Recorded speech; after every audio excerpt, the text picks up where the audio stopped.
La tech, entre les lignes. Alors Louis, tu viens de sortir ton nouveau livre Bonjour ChatGPT aux éditions Mardaga.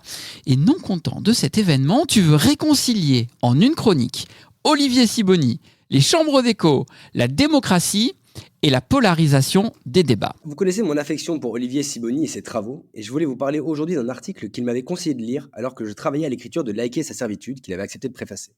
Je vous parle ici d'un papier de 2022 écrit par 3 chercheurs de différentes institutions, dont l'université de Cape Town et celle de Stanford, et qui s'intitule « Dépolariser les chambres d'écho à l'aide d'un nudge dynamique aléatoire ».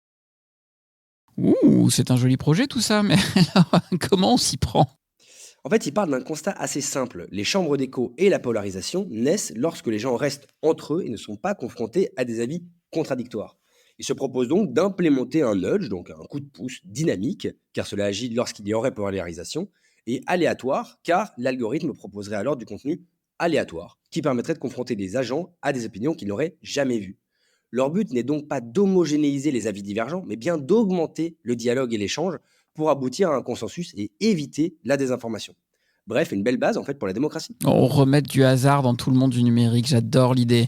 Mais le suspense est intenable dans ton affaire, ça marche ou pas du coup ?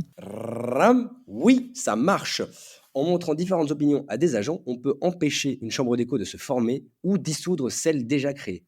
Le Random Dynamical Nudge, donc le RDN, facilite et augmente les interactions entre utilisateurs, même ceux d'avis contraires. Et cela permet des discussions plus saines sur les réseaux. Alors, ça ne veut pas dire qu'on finit avec une sorte de pensée unique, neutre, partagée par tout le monde, mais bien que les individus sont capables d'échanger et d'être moins polarisés, tout en restant potentiellement en désaccord. Une dinguerie. J'adore, il faudrait implémenter ça partout en fait. C'est bien ce que les chercheurs proposent en fait, pousser l'étude puis implémenter le RDN directement dans les algorithmes des plateformes.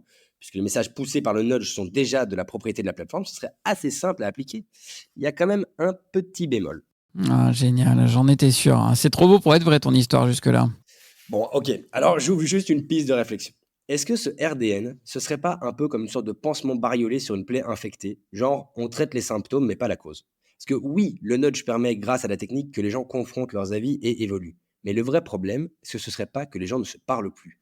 Il y a quelques années, tu sais, les équipes de Twitter avaient mené une expérience similaire. Si tu étais sur le point de poster un tweet injurieux ou vénère, la plateforme le détectait et te demandait si tu voulais vraiment l'envoyer. Conclusion, 30% des utilisateurs modifiaient ou supprimaient leur message. C'est pas rien.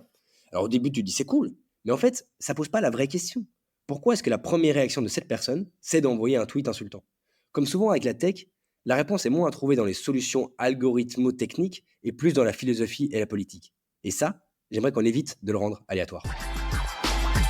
French Tech, esprit critique pour tech éthique.